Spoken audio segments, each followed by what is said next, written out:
시청자 여러분 안녕하십니까? 불만제로디마켓 권다영입니다. 제가 오늘 이 하늘색 옷을 입으면서 참 고민을 많이 했습니다. 바꿔 입어야 하나, 빨간색 장대 양봉 옷을 입어야 하나 싶었는데 다행히 지수 자체는 상승하면서 마감을 지었습니다. 사실 9월장이 역사적으로 그렇게 좋았던 적은 많지 않습니다. 특히나 이번 9월 같은 경우는 17일에 FOMC에서 과연 어떤 결정을 내릴지 기다리고 있는 그런 달이기 때문에 상승의 여력에 대해서 긍정적으로 분석하는 곳들이 많이 없는 상황입니다만 그래도 다행히 첫 거래일 자체는 상승하면서 마감은 지었습니다. 하지만 여러 가지 산적해 있는 이슈들이 많고 역시나 금리가 걸려 있기 때문에 큰 상승을 기대하기는 쉽지 않은 한 달이 될 것 같습니다. 먼저 9월의 첫 거래일 전반적으로 시장 정리하고 시작해 보도록 하겠습니다. 아시아 증시가 전반적으로 힘이 없습니다. 특히나 이 니케이 차트를 제가 좀 열어놨는데요. 8월 초에 급락하고 나서 올라오면서 너무나 급하게 올라온 탓일까요? 오르면 금방 차익 실현, 오르면 금방 차익 실현 하는 모습이 나타나고 있습니다. 아시아 시장 전반적으로 나타나는 현상이라고 보시면 될 것 같고요. 니케이도 역시나 큰 흐름 가져가지 못하면서 보합권에서 마감을 지었습니다. 오늘 중국 시장은 좀 빠지는 모습이었습니다. 금요일에 좀 급등을 한 이후에 역시나 중국 시장에서도 차익 실현에 대한 욕구가 나오면서 상해종합지수가 현재 1% 빠지고 있고요. 심천지수는 점점점 낙폭을 키웁니다. 신재생 에너지 쪽으로 좀 올랐었는데 이것들에 대한 올랐던 신재생 에너지에 대한 차익 실현이 나오면서 심천지수 2%가량 하락을 하고 있습니다. 이번 주 월요일인 만큼 이번 주 일정 좀 보도록 하겠습니다. 일단 내일은 8월 ISM 제조업 지수가 미국에서 발표가 되고요. 수요일에는 구인 이직 보고서가 공개가 됩니다. 특히나 금요일에 가장 좀 눈이 가 있습니다. 8월에 고용 보고서가 나오게 되죠. 비농업 부분 또 실업률에 대한 이야기가 나오기 때문에 FOMC 전에 이걸 확인하기 때문에 계속해서 투자자의 신경이 이쪽으로 쏠려 있는 게 느껴집니다. 과연 이번 주 일정들이 잘 발표가 될지 지켜보시면 좋을 것 같습니다. 오늘 지수는 올랐다라고 말씀을 드렸는데 하락 종목 수 우위의 상승 시장이었습니다. 결국에는 2차전지가 올라주고 IT 투톱이 빠지지 않으면서 지수 자체는 좀 방어를 했다. 이렇게 해석을 하면 될 것 같습니다. 코스피가 0.2%, 2,681포인트, 코스닥도 마찬가지입니다. 769포인트에서 또 제자리 걸음입니다. 과연 이 제자리 걸음이 언제까지 이어질지 좀 걱정스러운 모습도 나타나는데요. 오늘도 거래대금은 굉장히 적었습니다. 코스피가 8.5조, 코스닥이 7조, 선물 시장이 18조 가량이었습니다. 그나마 다행인 것은 장중에 외국인이 IT에 대해서 매수로 좀 돌아서면서 낙폭을 줄여냈다는 겁니다. 장중에 0.6%까지 장 초반에 좀 내려앉았다가 그래도 올려 붙이면서 다행히 낙폭은 줄여내면서 마감을 지었고요. 수급 살펴보시면 6거래일 만에 외국인이 코스피 시장에서 매수로 돌아선 것이 그나마 좀 긍정적입니다. 오늘 2,390억 원가량 사줬고요. 선물 시장에서도 아주 소폭입니다만 그래도 외국인들이 사주면서 하방을 좀 방어해줬다라고 해석하면 될 것 같습니다. 기관에서 코스피 시장에 매물을 많이 내놨네요. 오늘 4천억 원가량 매도하면서 마감 지었습니다. 오늘 2차전지 안 볼 수 없습니다. 못 갔던 걸 들어 올리는 게 요즘의 시장 트렌드다라고 말씀을 드렸는데 역시나 2차전지 내에서도 못 갔었던 소재 쪽이 오늘 강한 모습을 보여줬습니다. 시가총액 상위에 있었던 2차전지주들이 쭉 올라주면서 코스닥 시장도 그래도 좀 빨간불로 마감을 지었죠. LG에너지솔루션이 6%, 삼성 SDI가 4% 올라줬고요. 포스코퓨처, 코스모화학, 동화기업 같은 종목들 10%, 7%가량 시원하게 좀 올라주면서 마감을 지었습니다. 다음으로는 화장품 볼까요? 화장품에 대해서 증권사의 분석이 있었습니다. 이 정도 빠졌으면 이제는 저가 매수 매력이 있다라는 하나증권의 리포트와 함께 상승을 해줬고요. 특히나 이제는 탈중국하고 미국에서 K뷰티로 좀 실적이 나온다면 충분히 올라갈 수 있다라는 분석도 함께 나오고 있습니다. 코리아나가 12%, 한국 화장품 제조가 오늘 대장이었습니다. 21%대 급등하면서 화장품주 전반적으로 상승하며 종료했습니다. 은행주 볼까요? 사실 오늘부터 스트레스 DSR 2단계가 시행이 됩니다. 2달 동안 미뤄졌던 게 이제 시작이 되는데 이에 대해서 증권사별로 좀 분석이 나온 것들을 찾아보면요. 하나증권에서 가계대출 규제에 대한 우려가 너무 과하다라면서 상승을 그래도 하는 모습이었습니다. 빠지지 않았다는 것에 방점을 찍으면 될 것 같고요. 밸류업에 대한 기대를 계속해서 가져가는 게 또 금융주입니다. 하나금융지주가 2%, KB금융, 기업은행까지 일제히 상승하면서 마감 지었습니다. 조선주가 많이 빠졌네요. 미국의 금리 인하라든지 환율 하락에 대한 실적에 대한 우려, 피크아웃에 대한 우려가 계속해서 나오고 있습니다. IT랑 비슷한 것 같아요. 성장을 안 한다라는 게 아니라 성장률이 둔화될 수 있다라는 우려감에 많이 올려붙였던 조선주들이 하락하는 모습이었습니다. HD 한국조선해양이 마이너스 5%, 현대중공업, 삼성중공업 일제히 파란불로 마감 지었습니다. 전력기기 관련해서도 LS일렉트릭이 MSCI 편입 첫날이었는데요. LS그룹주들 일제히 하락했고요. 역시나 잘 갔던 전력기기 계속해서 좀 차익 실현 물량이 나오고 있는 것은 아쉽게 느껴집니다. LS일렉트릭이 9%, LS가 5%, LS에코에너지, 산일전기 같은 종목들까지도 파란불이었습니다. 마지막으로 코스닥 상승률 상위 보도록 하겠습니다. 바이오주에 대한 수급이 계속해서 쏠림 현상이 있습니다. 오늘 코스닥 거래대금 상위를 보니까요. 넥스트바이오메디칼, TDS팜 같은 종목들이 상위에 올라 있었습니다. 테마격의 바이오주에 대한 수급은 여전하다라는 걸 상승률 상위를 보면 알 수 있습니다. 대부분 역시나 작은 바이오주들이 뉴스를 타고 좀 급등하는 모습인데요. 바이오에 대해서도 쭉 지켜보는 게 중요할 것 같습니다. 지금까지 앵커의 마켓뷰였습니다.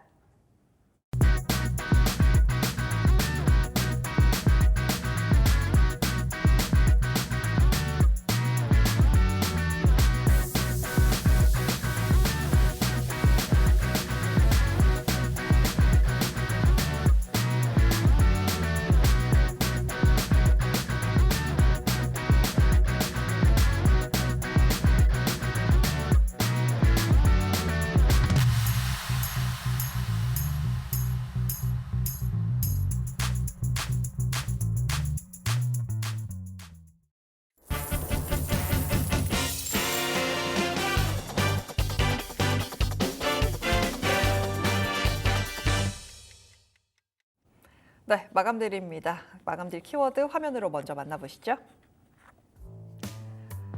네, 오늘의 마감드릴 키워드입니다. 9월 잔혹동화 시작 하락장에서 밸류업 업고 튀어라고 잡아봤습니다. 관련해서 KR리서치 김대준 대표와 함께 이야기 나눠보도록 하겠습니다. 안녕하세요. 네, 안녕하십니까. 네, 사실 9월장이 역사적으로 올랐던 적이 있나요?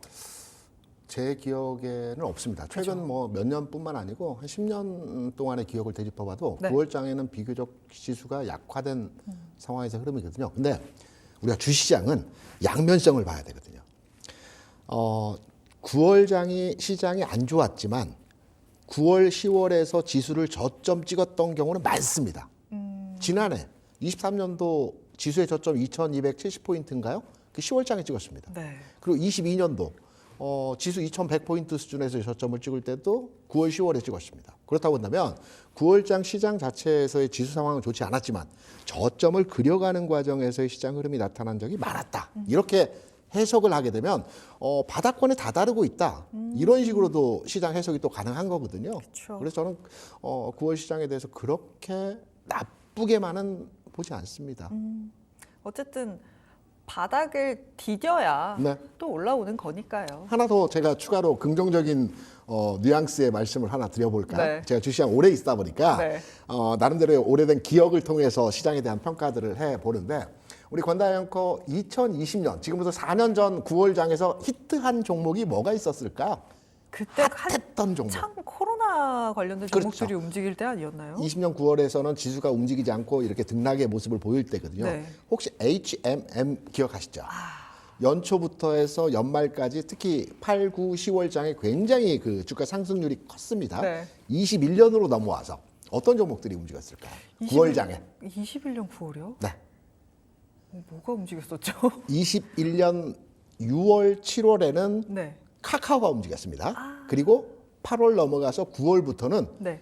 메타버스 NFT가 폭발적인 상승을 보였어요. 그때였군요. 네, 21년 9월, 10월, 11월. 네. 그럼 22년으로 넘어와서 어떤 종목들이 움직였을까? 22년이면 바이오였나요? 어떤 종목인가요? 아니죠. 22년도에는 22년 초에 이제 러시아 우크라이나 전쟁이 일어나면서 22년 여름 지나서 9월부터는 원자재 관련주들이 뭐 이온 부족하다, 뭐 밀 가격 급등한다, 원유, 가스 관련주들이 하나의 뉴스가 터질 때마다 주가가 크게 움직이는 시장에서의 모습이었습니다. 네. 지난해에는 9월에 뭐가 움직였을까요? 지난해 9월에 뭐가 기억나시죠? 문제였었죠? 지난해 워낙 핫했기 때문에. 뭐였죠? 2차전지 양극재죠. 아. 9월, 10월에 2차전지 양극재가 굉장히 가죠. 무슨 말이냐면 첫 번째 9월장 뭐 잔혹동화 시장 안 좋다. 뭐 저 동의합니다. 지수상으로는 안 좋았지만 그렇지만 지수는 저점을 그려가는 바닥 다지기 현상에서의 지수 상황이었고요. 종목 간의 흐름은 굉장히 활발한 형태에서의 모습이 진행되었다. 과거 흐름을 봐서. 그래서 이번 9월장도 지수적 측면에서 보면 그렇게 썩 좋은 흐름의 모습은 예상되지 않습니다. 하지만 종목 간의 흐름에 있어서는 상당히 양호한 탄력적인 이러한 흐름에서의 모습이 예상이 되고 있기 때문에 그렇게 나쁜 흐름에서의 9월장은 아닐 것이다 라고 판단합니다. 섹터별 탄력도가 굉장히 차이가 많이 날 거다라고 그렇죠. 해석을 하면 될 것 같은데 그럼 9월장에 뭐 봐야 됩니까? 바로 여쭤봐야죠 이런 건. 저는 몇 가지 섹터를 보는데 이제 제가 이전의 방송 네. 한 달 이전부터 말씀드렸던 부분이 시장의 패러다임 변화, 패션의 경향이 바뀐다라는 말씀을 드리면서 성장주에 대해서 보라는 말씀들을 많이 드렸었죠. 네. 가치주의 성장주로 보폭 이동이 되고 있기 때문에 성장주라고 볼 수 있는 바이오, 2차 전지, 그다음에 IT 플랫폼, 로봇인데 지금까지 해서 바이오와 2차 전지는 어느 정도 성과를 나타냈죠. 네. 그렇다면 이제부터 볼 수 있는 종목은 IT 플랫폼. IT 플랫폼 내에서는 뭐 네이버, 카카오뿐만 아니고 많은 종목들이 거기에 또 들어가 있습니다. 엔터, 컨텐츠까지도 포함될 수 있는 거고요. 네. 그다음 로봇주도 봐야 됩니다. 그래서 9월장에서는 2차전지가 최근 시동을 걸었고요. 거기에 IT 플랫폼과 로봇주도 시세 현상에서의 주도적인 모습들이 나타날 가능성이 높다. 그래서 지금부터 9월장에서 이러한 패턴의 종목들 우리가 봐야 된다 이렇게 생각하고 있습니다. 아 근데 저는 로봇이랑 이런 플랫폼 같은 경우는 시가총액이 작고 네. 어떻게 보면은 로봇 같은 경우는 테마격으로 움직여서 손탄 종목들이 워낙 많아서 많죠. 좀 어렵거든요. 로봇은 딱 하나만 보십니다. 레인보우 레인보우. 로보틱스. 딱 하나만 보시면 됩니다. 딱 그 종목 하나만 네네네. 보면 됩니까? 알겠습니다. 섹터별 탄력도가 굉장히 많이 달라질 거고 시장의 컬러가 달라지면서 성장주 섹터를 봐야 한다라고 한 달 전부터 말씀을 해주셨는데 2차 전지 바이오 이미 좀 움직이기 시작했고 이제 머리를 들어 올리고 있는 로봇이라든지 뭐 IT 플랫폼, 엔터까지 말씀을 해주셨는데 사실 IT 플랫폼이라고 하면 가장 대장은 네이버 카카오잖아요. 그렇죠. 네. 과연 투자자의 믿음을 가져갈 수 있나요? 이 두 종목이? 우리가 이제 믿음적 관점에서 보면 제가 딱히 반박할 여지가 없습니다. 그런데 내용적 관점에서 보면 여러 가지 제가 밤을 새워서라도 말씀드릴 수 있는 내용들이 있거든요. 왜냐하면 네이버, 카카오 못 간 이유에 대해서 여러 가지 환경적, 내용적 측면을 보게 되면 실적 좋죠. 주변의 상황 나쁘지 않죠. 그리고 우리가 AI 하는데 지금까지 AI는 하드웨어적 요소가 강했습니다. 반도체 중심의 AI였습니다. 이게 이제 돈 버는 AI로 넘어가거든요. 소프트웨어적 AI로 넘어가는 지금 과도기입니다. 그렇다면 소프트웨어적 AI로 넘어갈 때 가장 수혜를 받을 수 있는 업종이 데이터 센터, 클라우드 이쪽을 운용하고 있고 가지고 있는 회사들이거든요. 당연히 네이버, 카카오가 움직임이 앞으로 진행이 돼야 되는 겁니다. 그래서 지금 주변의 여건들은 뭐 안 좋다, 뭐 여러 가지 내용들이 있지만 이 환경이라는 게 바로 바뀝니다. 이차전지 보시지 않습니까? 그간에 확 바뀌었죠. 어마어마한 뭐 전기차 사고뿐만 아니고 어마어마한 악재 요소가 있었지만 악재를 뚫고 올라가지 않습니까? 주가는 공포의 벽을 타고 오른다고 했습니다. 그렇죠. 그래서 IT 플랫폼 같은 경우에도 봐야 됩니다. 지금. 그러기에는 저는 AI의 이슈를 타야 이게 올라갈 텐데 맞죠? 그렇죠. 근데 AI 기술적인 측면에서 네이버 카카오가 무엇을 보여줄 수 있을까에 대한 궁금증이 생기는데요. 방금 말씀드렸죠. AI가 반도체 중심의 AI였다고 한다면 이 AI를 소비하는 과정에서 데이터 센터의 수요가 증가합니다. 데이터 센터를 많이 가지고 있고 네. 이 데이터 센터를 활용한 여러 가지 그 소프트웨어적 관점에서의 능력치를 가지고 있어요. 이 회사들이 미국에서 아마존과 구글이고요. 네. 우리나라에서는 네카오가 대표적인 종목들입니다. 여기에 하나 더 말씀드리면 최근에 이제 유튜브를 통해서 광고를 실현하고 있는 회사들이 몇몇 있습니다. 네. 특징적으로 이런 회사들도 가능성을 두고 있는 종목이죠. 제가 갑자기 종목명이 떠오르지 않는데 그 유튜브를 통해서 직접적으로 광고를 하고 이 클릭하게 되면 상품이 바로 넘어가는 그 회사 있지 않습니까? 네네. 그런 회사들이 앞으로의 시장에서 소프트웨어적 관점과 수익을 낼 수 있는 AI의 실현 가능으로 집중되게 된다면 AI는 한층 더 진보하는 이런 내용으로 시장에서 평가를 받을 수 있겠죠. 그죠. 아무래도 AI 관련해서 소프트웨어 관련된 종목들이 워낙 상대적으로 네. 관심을 덜 받았던 상황이죠. 그렇습니다. 또 9월장에서 이야기가 나오고 있는 게 밸류업 이야기입니다. 또 네. 찬바람 불면 배당주 봐야 된다라면서 이제 9월, 10월 연말을 바라보면서 담아가고 싶어지는 게 이런 밸류업 관련된 그런 종목들일 텐데 사실 최근에는 큰 움직임을 많이 못 보여줬잖아요. 못 밸류업 관련. 보여줬다라. 그러니까 다른 섹터들이 워낙 잘 가니까 그렇죠. 상대적인 매력도가 떨어졌다라고 표현해야 할까요? 제가 밸류업을 말씀드릴 때 이렇게 설명을 드립니다. 네. 그러니까 우리 기업 밸류업 프로그램 자체가 일본에서 2년간 진행되었던 사업을 우리는 단기간 내에 실현하고 있는 겁니다. 네. 일본 같은 경우에는 대표적으로 밸류업 프로그램이 작동되면서 주가 움직였던 종목이 은행주이고요. 대표적인 종목이 미쓰비시 은행입니다. 일본에도 은행주들 저평가 현상이 워낙 심했고요. 네. PBR 0.3 수준에서 0.9까지 올라왔거든요. 글로벌리 모든 국가의 은행주들이 PBR 기준으로 0.9 수준입니다. 은행주는 1을 넘어갈 수가 없거든요. 자기 자본이 아니기 때문에. 그래서 이 과정에서 주가가 상승할 것이다라는 얘기를 밸류업 얘기가 나올 때마다 말씀을 드리고 있어요. 대표적인 종목이 KB금융인데 네. KB금융 연초만 하더라도 PBR 0.2였어요. 지금 0.6까지 올라왔습니다. 가격적으로 보게 되면 연초 그리고 밸류업 프로그램이 작동되는 시점에서의 가격이 45,000원에서 5만 원이었어요. 네. 지금 8만 원까지 올라왔죠. 그쵸. PBR 0.9까지 올라가게 되면 가격적으로 12만 5천 원까지 움직임이 진행될 수 있는 것입니다. 그래서 밸류업과 관련돼서 우리가 금융주, 은행주를 많이 이제 거론을 하면서도 사지를 않는데 무겁기 때문에 그렇죠.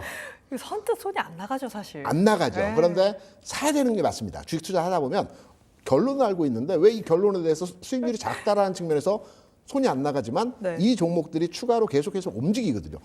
4만 원, 5만 원, 6만 원 KB금융이 올라갈 때 언제 갈까라고 했는데 벌써 9만 원 찍었어요. 뒤돌아보면 올라 있죠. 올라 있습니다. 내가 안 보고 있으면 올라가는 종목이 금융주인데 금융주 같은 경우는 이 PBR이 계속 작동되고 계속 시차가 지나면서 연말까지 또 내년 초까지 해서 저는 0.9에 도달하는 지점이 KB금융으로 12만 5천 원이기 때문에 10만 원 넘어갈 것으로 판단되고 있습니다. 그래서 안 사더라도 네.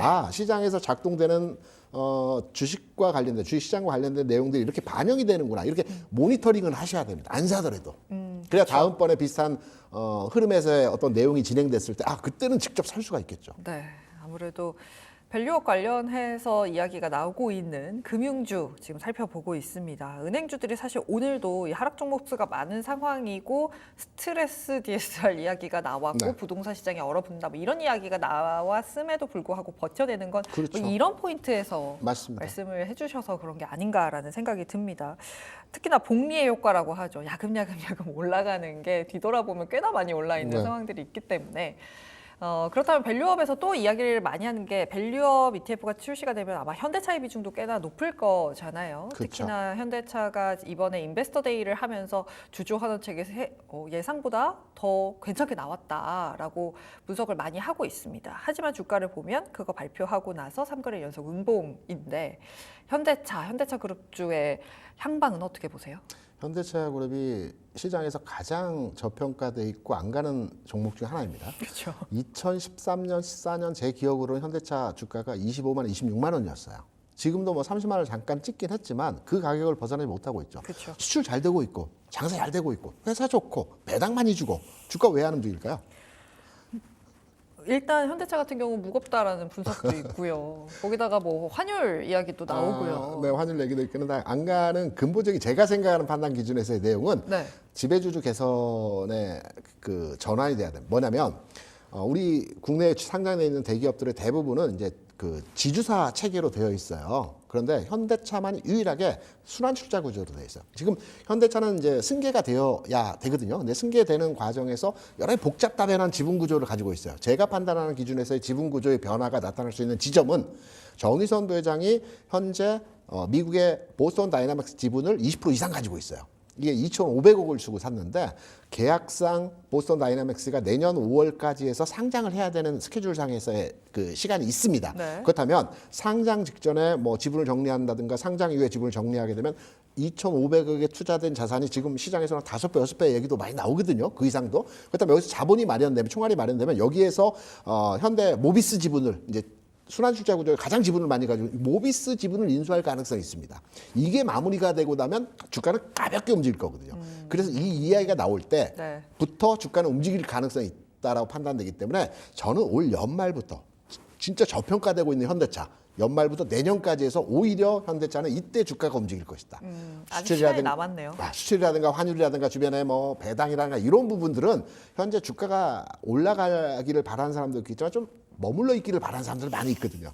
그래서 이런 맥락점에서 볼 때 현대차는 여러 가지 내용이 있지만 이 보스턴 다이내믹스의 상장과 관련된 이슈가 발현될 때 주가의 개선 가능성이 있을 것이다. 이 포인트로 한번 접근해 보시기 바랍니다. 네, 현대차는 시간이 조금 걸리겠네요. 그렇죠. 일단 9월자 밸류업으로 피신하라라고 하는데 그렇다면 마지막으로 어떤 종목 보고 증권주입니다. 계신지. 증권주요. 시황산업이고 증권주 왜 가냐 그 안 보는 종목인데 이렇게 많이 말씀하셨지만 네. 증권주의 업황뿐만이 아니고 기업의 그 가치가 개선이 되고 있어요. 채권 시장의 금리 인하 영향으로 인해서 우리가 금리 인하될 때 가장 수혜를 받는 업종이 증권주거든요.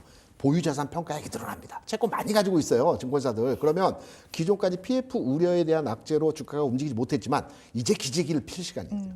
증권주 내에서도 대형 증권사, 삼성증권 같은 종목이 현재 우리가 포트에 편입하고 관심을 가져야 되는 거예요. 네. 은행주 언제 가느냐 안 갔더니 주가 올라가더라. 증권주 마찬가지거든요. 관심 가져야 될 때라고 보고 있습니다. 가격, 지금 수준 가격 무난하다라고 보고 있습니다. 네, 알겠습니다. 아무래도 이 증권주가 상대적으로 밸류업 가치를만을 봤을 때 사실 좀 덜 움직인 부분도 있죠. 네. 이제는 증권주의 기업 가치를 봐야 한다라고 말씀해 주셨습니다. 지금까지 KR리서치의 김대준 대표였습니다. 고맙습니다. 네. 네, 급등락 종목 정리하고 오시죠. 네, 마감day 급등락의 김주영입니다.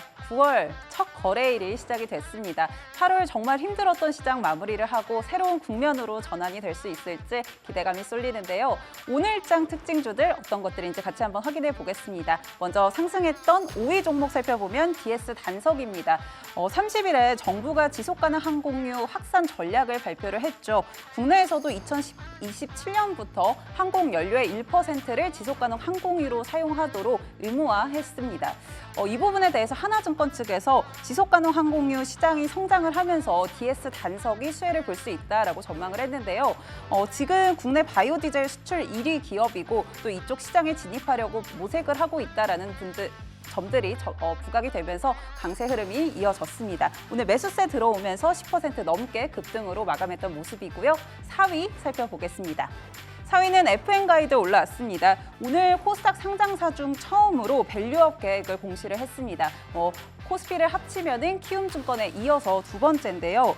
여기서 이제 밸류업을 위해서 자기자본 이익률 18%, 또 연평균 매출액 성장률 15% 달성 등 5개년 중장기 목표들을 공시를 했습니다. 관련해서 기대감이 좀 부각이 되면서 매수세 들어왔고요. 오늘 14%대 급등하면서 마감했던 모습입니다. 3위 살펴보겠습니다.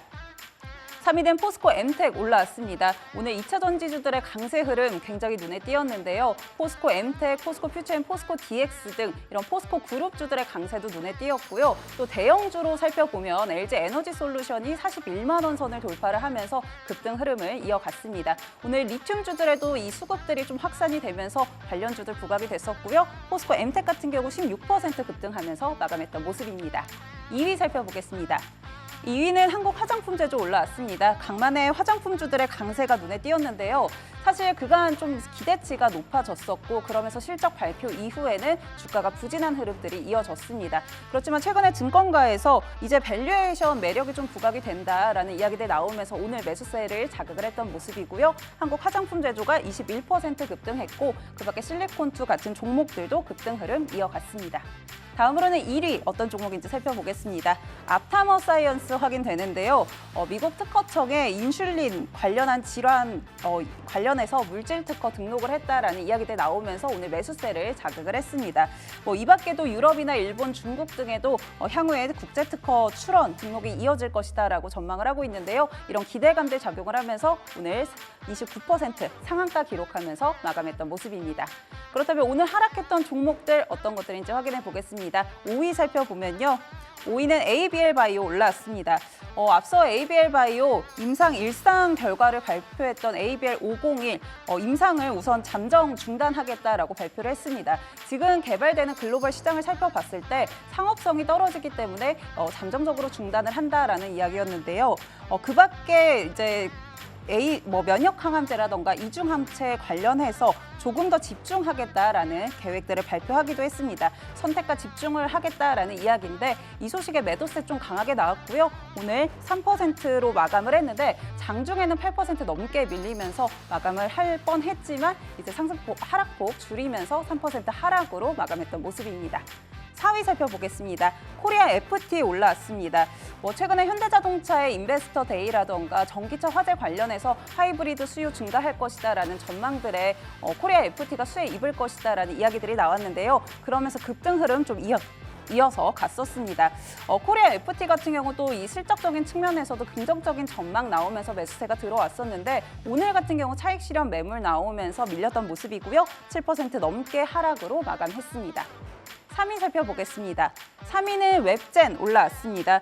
최근에 뮤 오리진 관련해서 게임 3종 서비스를 종료하겠다라고 발표를 했는데요. 특히나 이 뮤 오리진 같은 경우는 9년 연속 서비스를 해왔던 장수 게임이기도 합니다. 게임 업계에서 최근 흐름들을 좀 살펴보면 효율화 기조가 좀 강한 모습인데 수익성이 나지 않는 게임은 정리를 하고 또 이 개발 같은 경우도 빠르게 개발 기간을 줄여서 불황에 좀 대응을 하겠다라는 모습들을 보여주고 있습니다. 이런 웹젠 같은 경우도 그런 흐름에 좀 동참을 하는 모습이고요. 다만 증권가에서는 이런 수익성이 서비스 종료로 연결되는 흐름, 이용자의 신뢰를 좀 상실시킬 수 있다라고 이야기들 나오면서 오늘 매도세도 강하게 나왔고요. 9% 넘게 하락하면서 마감을 했습니다. 2위 살펴보겠습니다. 2위는 LS 일렉트릭 확인됩니다. 오늘 MSCI 편입된 이후 첫 거래일이었습니다. 그간 시장에서는 편입을 통해서 1,700억 원 규모의 자금이 유입될 수도 있다라는 전망들이 나왔었는데요. 오늘 같은 경우는 우선은 재료 소멸로 세륜이 나왔던 모습이고요. 9% 넘게 하락하면서 마감했습니다. 그럼 1위 종목 어떤 건지 살펴보겠습니다. 이닉스 올라왔습니다. 그간 8월 시장을 좀 살펴보면 주도주가 부재하면서 테마성 시장이 강세를 보였는데요. 그중에 하나가 전기차 화재였죠. 관련해서 이닉스 계속 부각이 됐었고요. 그 밖에 민테크나 나노팀 같은 종목들도 강세 흐름 이어갔습니다. 오늘 같은 경우 테마 전반적으로 좀 약세 흐름을 이어졌고요. 이닉스 같은 경우 9% 넘게 하락을 했고 그 밖에 나노팀, 민테크 같은 종목들도 약세로 마감했습니다. 모습 확인되고 있습니다. 오늘장 특징주들 정리해드렸고요. 이어지는 장외 시간도 불만제로 D마켓과 함께 전략들 챙겨가시죠.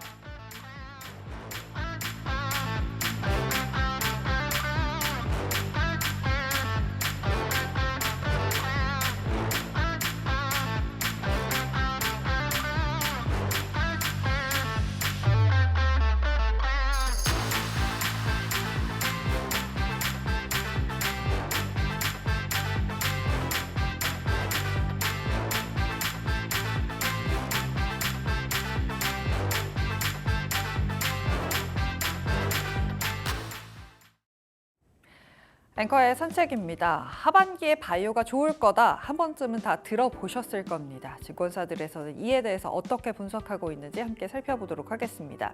일단 첫 번째로는 제약 바이오 섹터를 움직이는 힘은 금리와 실적이다라고 하는데요. 첫 번째, 금리 살펴보도록 하겠습니다. 지금 보고 계신 표는 코스피 의약품 그리고 코스닥 제약, 한국 기준금리 세 가지를 표현한 겁니다. 기준금리와 제약과 의약품 그래프가 반대로 가는 거 알고 계신가요? 역시나 금리가 하락하게 되면 제약바이오에게는 호재다라는 걸 알고 계실 텐데요. 아무래도 바이오텍 같은 경우는 내 돈으로 다 투자할 수는 없죠. 연구개발도 내 돈으로 할 수 없기 때문에 금리에 민감하게 반응을 하는 편입니다. 그렇다면 금리보다 더 중요한 건 사실 기술적 성과라고 합니다. 이번 유한양행을 보면 알 수 있죠. 주가가 계속해서 올라가고 있는 상황이죠. 특히나 FDA에서 시판 허가가 되면 매출 성장으로 이어지고 연구개발로 이어지는 선순환 구조가 일어나게 되면 바이오 기업이 훌쩍 성장할 수 있기 때문에 연구개발에 대한 이야기도 계속해서 긍정적으로 봐야 한다라는 이야기가 나오고 있습니다. 그렇다면 4분기 FDA 승인을 기다리고 있는 약물은 어떤 것들이 있는지 정리해봤습니다. 첫 번째로는 다이치산교와 아스트라제네카의 파이프라인인데요. 이게 리가켄바이오의 경쟁 파이프라인이라고 합니다. 일단 마지막 결정일자는 올해 말이고요. 아스텔라스의 졸베투ක්시맙 같은 경우는요. ABL바이오의 경쟁 파이프라인이라고 할 수 있겠고요. 마지막으로는 아이오니스의 파이프라인인데요. 이 올레자르센이라는 파이프라인이 ST팜에서 원료를 생산하는 것으로 추정이 되고 있습니다. 과연 연말에 어떤 결과를 가져올지 잘 살펴보시면 좋을 것 같습니다. 사실 신약도 신약이지만 국내 바이오를 이야기하면서 바이오시밀러와 CDMO를 이야기하지 않을 수 없을 것 같습니다. 바이오시밀러의 시장 규모입니다. 계속해서 성장을 하고 있는 상황이죠. 성장률이 뭐 줄어드는 거 아니야 라고 보실 수도 있겠지만 그래도 과거 10년 평균 성장률이 13%였습니다.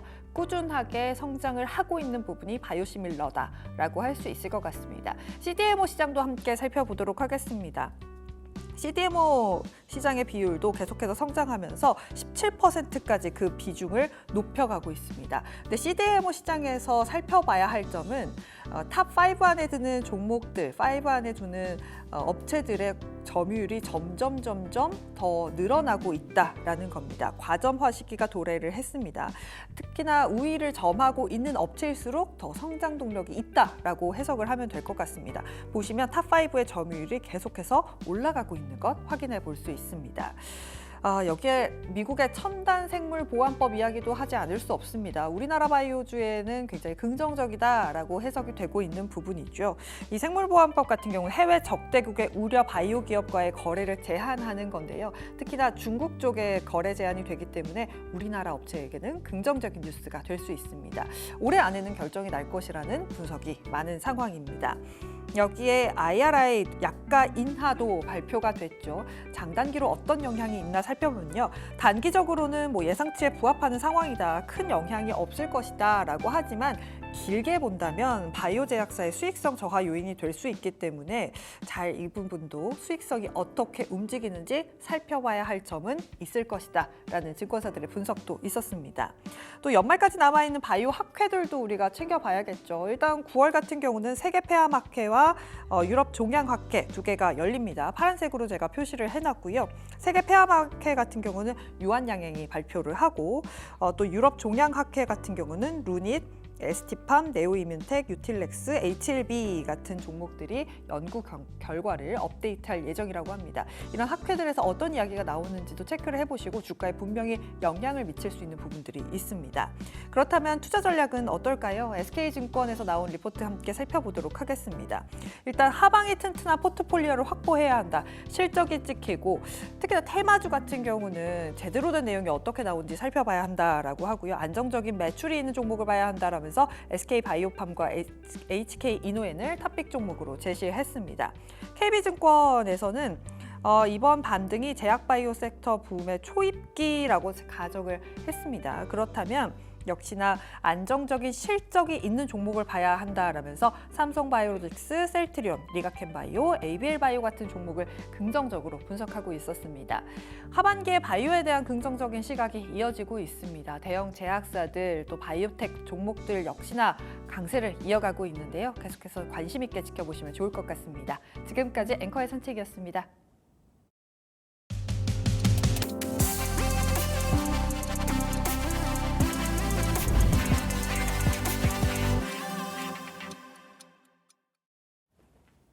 타임어택 이어가도록 하겠습니다. AJ 인베스트먼트 이재규 대표입니다. 안녕하세요.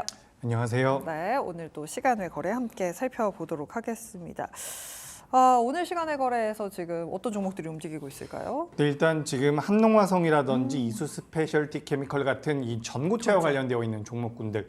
그러니까 2차 전지가 원래는 열폭주가 먼저 움직였고요. 그다음에 전고체가 움직였고 그다음에 이제 셀 3사도 움직였고 네. 어느 정도 이제 선순환이 나오고 있는데 오늘 시간 외 단일가에서는 이제 전고체와 관련되어 있는 종목군들의 자금이 조금씩 들어오고 있습니다. 근데 여기서 우리가 생각을 해볼 부분은 네. 2차 전지가 어떻게 보면 지금부터 업황이 완전하게 개선됐다라고 보긴 좀 어렵거든요. 그럼에도 불구하고 주가 흐름이 좀 더 이어질 수 있을까? 이 부분에 대해서 좀 고민을 해봐야 되는데 네. 제가 개인적으로 생각을 해봤을 때는 하반기에는 2차 전지를 비롯한 성장주들이 전 여전히 좋은 시세를 보일 가능성이 높다라고 보고 있기 때문에 한 종목도 보유하지 않고 계시다라고 한다면 전 2차 전지는 좀 긍정적으로 보시는 게 어떨까? 오. 좀 접근해 보실 필요가 있다라는 의견 드리도록 하겠습니다. 이제는 2차 전지를 이제 놓고 갈 수 없는 시점이 돼버린 것 같아요. 수급적으로도 그렇고 전반적인 흐름 자체가 조금은 결이 달라졌다. 하반기를 보면서 2차 전지도 접근해 보는 게 좋을 것 같습니다. 또 시간외에서 또 움직이고 있는데 토큰 증권, STO 시장 관련된 종목들이 움직입니다. 지금 다날이 거의 상한가, 시간의 상한가 들어간 것 같고요. 갤럭시와 머니트리 같은 종목들도 움직이고 있습니다. 테마 종목이라고 봐야 하겠죠?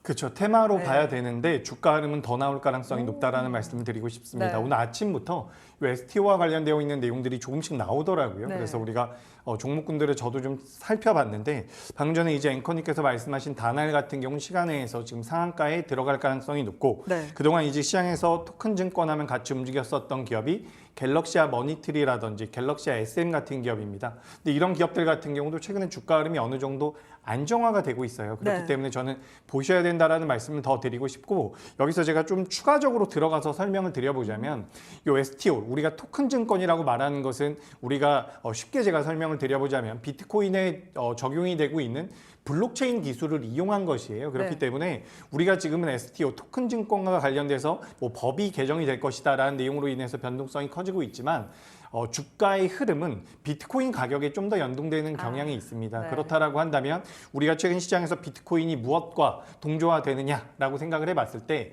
미국의 대선이 될 가능성이 굉장히 높죠. 네. 그래서 이제 트럼프가 당선이 될 가능성이 높아질 때마다 비트코인이 올라가는 경우도 있었는데 사실 트럼프와 해리스 모두 다 이 가상자산에 대해서는 우호적인 스탠스를 취하고 있는 부분들을 생각해 봤을 때 엎치락 뒤치락 해리스와 트럼프의 지지율이 엎치락 뒤치락 한다라고 하더라도 관련되어 있는 종목군들, 비트코인과 관련된 종목군들이나 이렇게 토큰 증권과 관련되어 있는 기업들 같은 경우도 변동성이 저는 이어질 가능성이 높다라고 생각을 하고 있습니다. 그리고 뭐 다날도 잠깐 이야기를 나눴지만 네. 갤럭시와 머니터리 같은 경우는 실질적으로 내재 가치도 그렇게 떨어지는 기업이 아니에요. 그래서 우리가 테마로 접근을 하고 있지만 어떻게 보면 정부에서도 정책적으로 육성을 하고 있는 부분들이기 때문에 전 앞으로도 좋은 주가 흐름이 좀 예상된다라고 말씀드리면서 최근 우리나라 시장의 트렌드 자체가 그렇습니다. 그동안 시장에서 강세를 보였었던 종목군들 오늘 뭐 예를 들어 가지고 화장품 관련주들 같은 경우도 많이 반등을 주는 것 같지만 좀 밀리는 모습들이 나왔거든요. 그래서 저는 상반기 때 좋았던 기업들보다는 하반기 때 새로 움직이는 종목군들이 좋은 시세를 보일 가능성이 있기 때문에 STO 토큰 증권 같은 경우도 관심 있게 보시는 게 어떨까라는 의견 드리겠습니다. 아무래도 또 새로운 종목을 찾는 게 우리 투자자들의 네. 마음 아닐까요? 그러다 보니까 최근에 이제 막 이야기가 나오기 시작하는 STO 관련된 종목들, 뭐 토큰 증권 관련된 종목들이 지금 시간 외에서도 이렇게 움직임을 가져가고 있습니다. 이어서 그럼 화장품주도 여쭤볼게요. 코리아나가 지금 시간 외에서 거래량 뭐 14위에 올라와 있습니다. 화장품주 그러면 힘이 좀 강하진 않을 거라고 보시나 봐요? 그러니까 이게 참 애매하죠. 왜냐하면 수출입 데이터도 굉장히 잘 나왔고요. 그래서 뭐 앞으로도 좋아질 것이다라는 분석들이 있는데 저는 그래요. 그러니까 우리가 시장에서 매매를 한다라는 거, 실제로 이제 시청자분들께서 매매를 하실 때 적당히 좋은 거를 매매하는 것은 전 아니라고 생각을 하거든요. 어쨌든 많은 업종들 중에서 가장 좋은 업종을 저는 선택을 해야 된다라고 생각을 하는데 그런 관점에서 봤을 때 과연 화장품 관련주들이 상반기 같은 퍼포먼스를 하반기 때도 보여줄 수 있을까라고 생각을 한다면 저는 그럴 가능성은 낮다라고 생각을 해요. 그러니까 이 업종 자체가 안 좋다라는 것이나 주가가 빠질 것이다라는 이야기가 아니에요. 다만 화장품 관련주가 5% 올라갈 때 새롭게 움직이는 예를 들어서 로봇 관련주 같은 경우는 10% 움직인다라고 한다면 저는 로봇 관련주를 매매하시는 게 맞다라고 생각을 하거든요. 지난주에도 제가 이런 말씀 드렸던 것 같아요. 반도체가 10% 올라가면 2차 전지는 11% 올라갈 겁니다. 이렇게 말씀드렸었는데 비슷한 맥락입니다. 그렇기 때문에 시장의 흐름이 좀 바뀐다라는 것을 말씀을 드리고 싶고요. 금리 인하 쪽에 대한 모멘텀들을 받아갈 수 있는 기업들은 앞으로도 계속해서 주가의 흐름이 상방으로 이어질 가능성이 높다라는 말씀 드리면서 저는 좀 새로운 종목군들에 대한 관심도 필요하다라는 말씀 드리겠습니다. 아무래도 화장품주가 상반기에 많이 움직였고 이제 2차 전지라든지 우리가 앞서 살펴본 토큰증권 이런 관련된 종목들은 이제 시작이기 때문에 조금 더 탄력을 가져갈 수 있지 않을까라고 정리할 수 있을 것 같습니다. 지금까지 시간의 종목들 살펴봤습니다. AJ 인베스트먼트의 이재규 대표였습니다. 고맙습니다.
내일의 장바구니 시작해 보도록 하겠습니다. 오늘은 기업공시연구소의 변영인 대표와 함께하죠. 안녕하세요. 네, 반갑습니다. 네, 오늘은 내일의 장바구니 주제 저희가 화면으로 준비했습니다. 바로 확인해 보시죠. 네, 오늘의 주제입니다. 한가위 선물처럼 모멘텀 풍성, 하반기 주도주제나 제약바이오라고 정해봤습니다. 제약바이오 이야기를 빼놓고 이제 하반기 시장을 이야기할 수 없을 것 같다는 생각이 드네요. 네. 우선 우리가 9월 금리나 기대감들이 더욱더 커지게 된 배경, 지난주 금요일 날 발표된 PC 지표, 7월에 PC 지표의 경우에는 헤드라인 지표는 컨센 부합을 했는데 코어 PC 지표의 경우에는 오히려 이 컨센을 좀 하회했던 부분들, 이 부분은 인플레이션도 안도가 됐고 오히려 이런 부분들은 하반기 금리나 기대감들이 더욱더 이제 커지는 또는 이제 본격화되는 계기로 좀 작용하지 않을까라고 좀 보는데, 다만 이제 이번 주 발표될 8월 고용 지표도 사실 이제 이 인플레이션에 대한 어떤 둔화는 확인을 했고, 이제 앞으로 경기가 과연 침체냐 아니면 다소 안정화되는 단계인가, 이 부분은 이번에 발표된 고용 지표에서 좀 결정이 좀 되겠지만 네. 대체적으로 이번 고용 지표에서도 컨센서스를 좀 더 부합하게 되는 그런 흐름이라면 굉장히 좀 우호적인 여건 안에서 9월 달에 금리 인하가 좀 확정되지 않을까라고 보고 있기 때문에 네. 이런 부분들은 제약바이오 섹터에 이제 굉장히 큰 수혜로 좀 작용을 하는데, 이게 금리와의 연관관계를 보면 네. 왜 금리가 인하되면 제약바이오 섹터에 왜 호재일까, 이렇게들 많이 좀 궁금해하시잖아요. 네. 이런 부분들은 어떻게 보면 되시냐면 임상 비용들, 여기 관련된 막대한 M&A 비용들은 사실 이제 고금리 기조에 관련돼서는 어떤 부담 요인으로 좀 작용될 수밖에 없기 때문에 임상 시험이라든가 전체적인 어떤 연구 개발비가 좀 더 위축되는 어떤 계기로 좀 작용될 수 있는데, 이러한 금리나 시그널들이 좀 더 본격화된다는 것은 임상 시험이 활발하게 이루어질 수 있고 오히려 이 M&A도 좀 더 활성화되면서 제약바이오 전반적인 산업의 활성화를 좀 기대할 수 있는 요인으로 좀 작용될 수 있기 때문에 금리 인하가 주는 어떤 기대감들은 제약바이오의 전반적인 어떤 산업 확장 기대감으로 좀 작용되는 그런 측면들을 고려하지 않나라 좀 보고 있습니다. 네. 그리고 9월 달에 우리가 좀 주목해 볼, 이번 주만 하더라도 세계 폐암학회가 있고요. 중간 13일경에는 ESMO, 유럽 종양학회가 좀 예정되고 있고. 네. 그러니까 우리가 지금 세계 3대 암학회가 AACR, 그다음에 아스코 2024가 있었고 이번에 ESMO인데, AACR의 경우에는 임상 성과를 좀 이야기하는 자리라기보다는 기초 파이프라인을 공개해서 우리는 앞으로 이런 어떤 양분을 한번 잘 해보겠습니다라고 좀 발표하는 그런 단계였다면, 아스코 2024라든가 ESMO의 경우에는 임상 성과, 주력 파이프라인의 임상 성과라든가 유효성, 안전성 지표를 좀 확인할 수 있는 계기, 이런 부분은 좀 작용될 수 있기 때문에 양적인 부분, 질적인 부분에 대한 차이가 좀 있다라고 좀 보시면 되고, 이번 ESMO에서는 사실상 이 많은 항암제들, 이번에 유한양행의 성과로 인해서 앞으로 이 주력 파이프라인이 임상 2상 내지는 임상 3상, 그리고 여기도 해서는 시판 허가에 관련된 어떤 관문을 통과할 수 있을까, 이런 기대감들이 조금 더 사실 이 투심적인 부분에서는 더 많은 기대감을 좀 수반하는 그런 부분 안에서 수급 요건도 크게 좀 개선된 측면들이 있기 때문에 이번에 ESMO를 좀 기점으로 보면 네. 루닛이라든가 리가켄바이오, ABL바이오 같은 종목들, 이런 종목들의 임상 성과 같은 것들이 좀 주목되고 있고, 단기적으로는 이번 주에 발표될 세계 폐암학회의 경우에는 유한양이 다시 이제 임상 성과를 좀 발표를 하는데, 우리가 랭라자란 병용 치료제가 아니라 랭라자 단독, 랭라자의 단독으로 했을 때에 대한 이 임상 성과는 어떻게 좀 변했을까? 그러니까 이 부분이 좀 체크 포인트고, HLB 경우에는 아직 FDA 승인 재신청을 좀 하진 못했지만 네. 그러니까 여기 관련된 어떤 임상 성과를 먼저 공개하는 자리이기 때문에 굉장히 좀 상징적인 의미가 있지 않나라고 해서 해당되는 일정 이벤트, 그리고 이런 부분들 전반적인 수급이 확대될 수 있지 않을까라고 좀 보습니다. 아무래도 이벤트가 있고 좋은 이야기가 나와야 주가가 올라갈 수 있는 부분들이 있는데, 이런 이벤트들이 또 명절 지나고까지도 이어질 수 있기 때문에 좀 말씀을 해주셨습니다. 또 우리가 봐야 하는 게 사실 생물보안법, 첨단 네네. 생물보안법이라고 하죠. 이게 미국에서 통과가 되면 우리나라에는 되게 호재다라고 하는데 어떤 내용일까요? 예, 우리가 생물보안법이라는 게 쉽게 말하면 미국이 중국을 견제하는 거죠. 그러니까 중국이 사실 미국에 이게 의약품을 위탁 생산해서 공급하는 전체 어떤 시장의 규모를 보면 전체 이 CDMO 시장의 한 45%를 미국 시장에서 이 우시 바이오로직스라든가 우시 앱텍이라는 그런 기업들이 공급을 좀 해왔는데, 미국에서 이 해당되는 어떤 생물보안법을 좀 발효해서 앞으로 중국의 이 CDMO사가 미국 내 사업을 제한시키는 그런 법령을 제도화하겠다는 뜻입니다. 그런데 이게 상원에서 좀 통과가 됐고 원래 계획대로라면 한 7월에 좀 통과가 됐어야 되는데 이게 국방수권법이라는 거에 제외가 됐어요. 네. 그러니까 이 이유가 뭐 중국에서 로비를 했기 때문에 그렇게 됐다. 이렇게 시장에서 그렇게 노이즈로 좀 작용을 했는데 사실 뭐 국방수권법에서 제외됐던 사실은 해당되는 어떤 노이즈 이슈라기보다는 그러니까 기존의 어떤 제외 명문들을 조금 더 명문화하는 어떤 기존 단서들이 좀 마련하지 못했던 그런 측면들이었기 때문에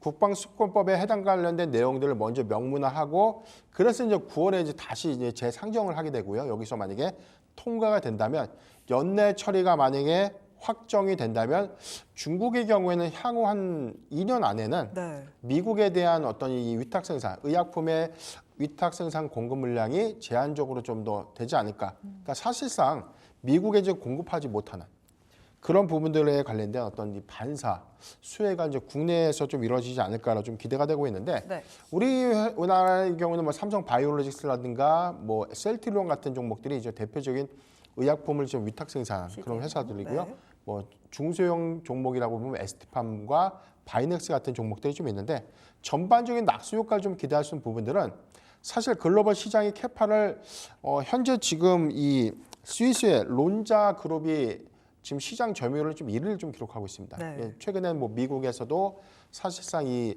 위탁 생산 시설을 계속해서 좀 인수하면서 이에 대한 어떤 대응을 좀 빠르게 좀 진행을 하고 있는데 전체적인 물량 배분을 우리 국내가 좀 가져갈 수 있는 요인은 2032년도에 삼성 바이오로직스가 전체의 의약품을 좀 생산할 수 있는 캐파 1위에 이제 등극하게 됩니다.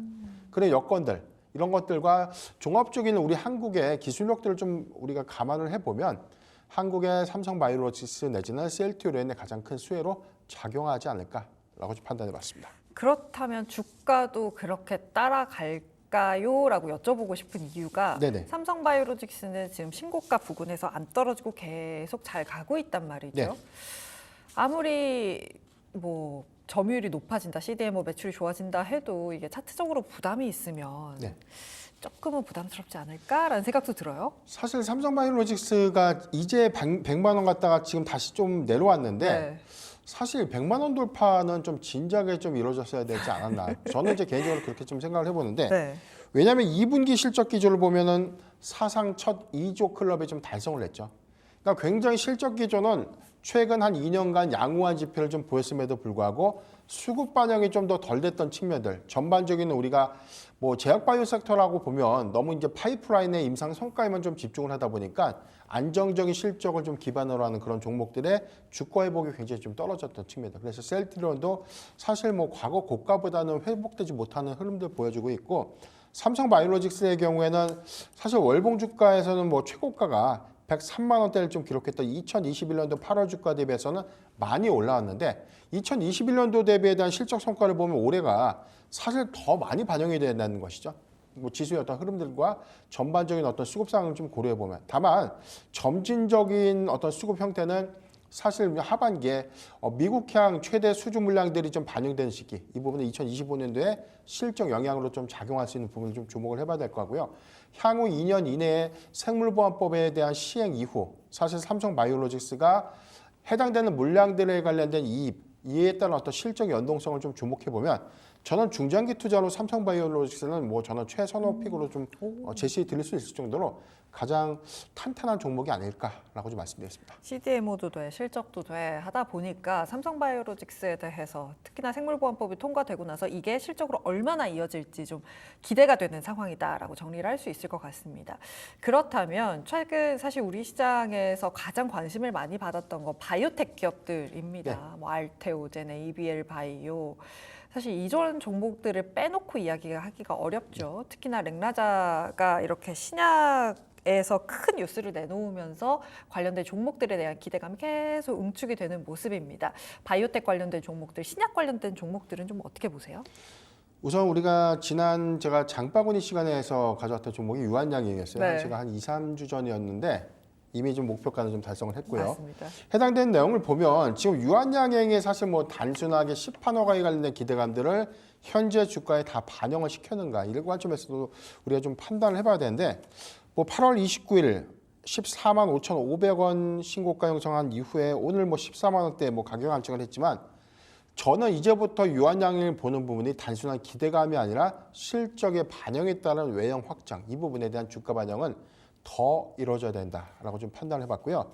유한양이 이번에 랭라자, 리브리반트의 이 병용 치료제거든요. 이 부분이 사실 아직 올해 이제 확정된 마일스톤에 대한 유입량을 전체 영업이익으로 봤을 때 한 1,000억 원 정도에 대한 영업이익 신장 효과가 있고 내년부터는 한 1,500억에서 2,000억 원 가량의 영업이익 반영 효과가 있는데 이 부분은 추정치입니다. 그런데 더 확장될 수 있는 부분은 존슨앤존슨이 랭라자 병용 치료제에 관련된 시장 규모를 한 6조 5천억으로 봤어요.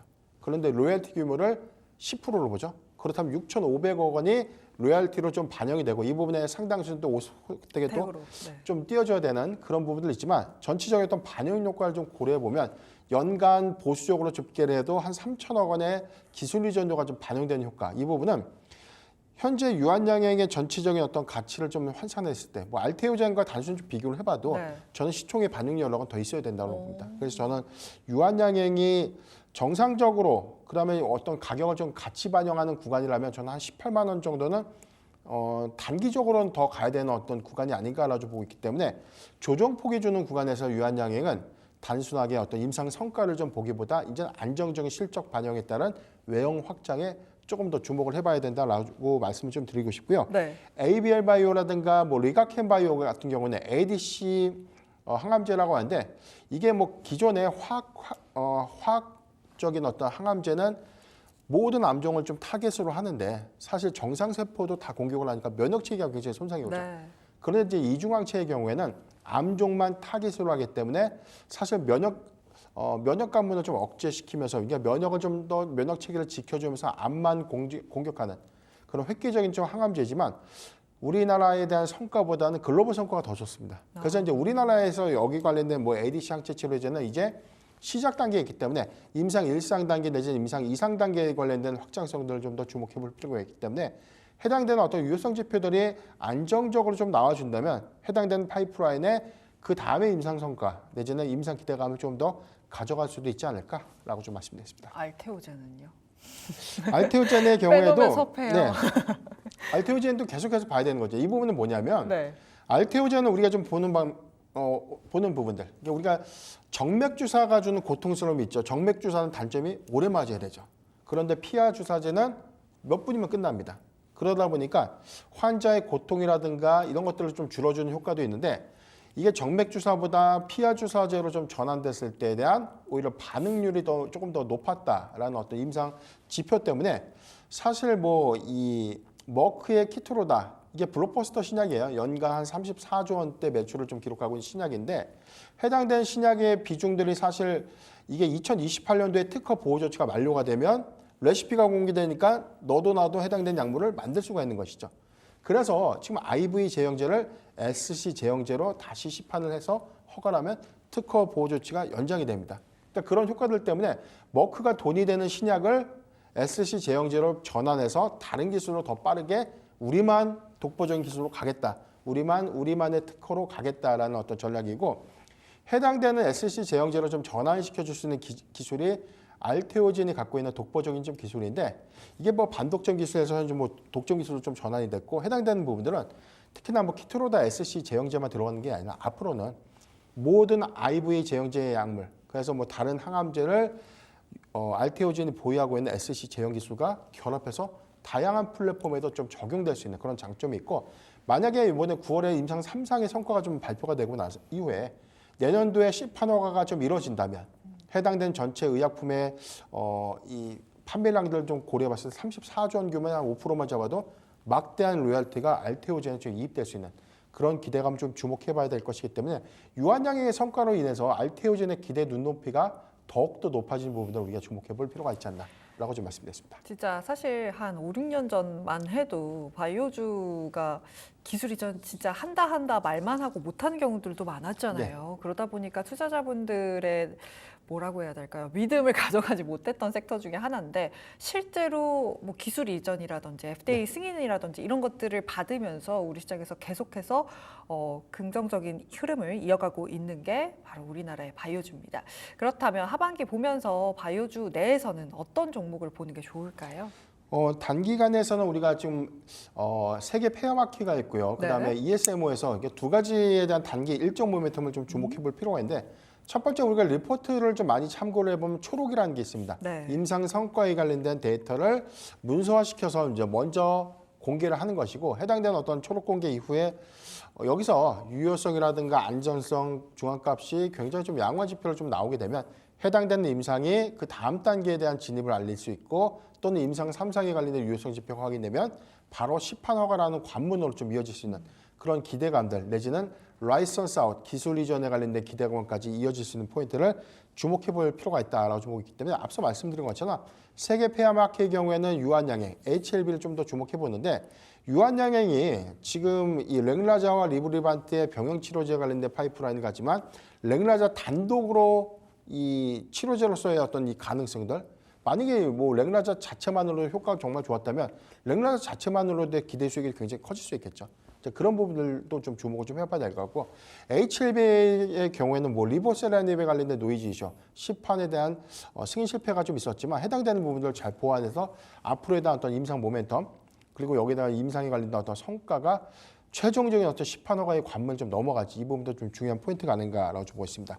ESMO 관련돼서는 저는 리가켄바이오를 좀 주목해보자라고 좀 말씀 좀 드리겠는데 ADC 항암제를 좀 연구를 하고 있고요. 항체와 항원에 방응하는 약물인데 항체는 항원에만 좀 반응하는 이런 특성을 기존에 이제 화학약물과 항체가 반응 효과가 좀 떨어졌기 때문에 약물에 관련된 부작용 이슈가 굉장히 많은데 이 항체를 화학약물과 좀 잘 결합시켜서 해당되는 어떤 암종에 잘 전달시켜가지고 암을 좀 사멸시키는 그런 치료제다라고 좀 보시면 되는데 이에 관련된 어떤 임상 성과가 계속해서 좀 더 주목되고 있는 부분이고 2020년도 중국 시스톤에 4천억 원 규모의 기술 이전했던 약물 고형암 치료제 LCB7 하나가 최근에 시스톤의 어떤 추가 임상으로 인해서 이 해당되는 어떤 효과가 긍정적이었다는 어떤 유효성 발표 이후에 오히려 라이선스 아웃에 관련된 어떤 기대감들이 조금 더 커지고 있는 그런 어떤 모멘텀도 좀 주목을 해야 될 것 같습니다.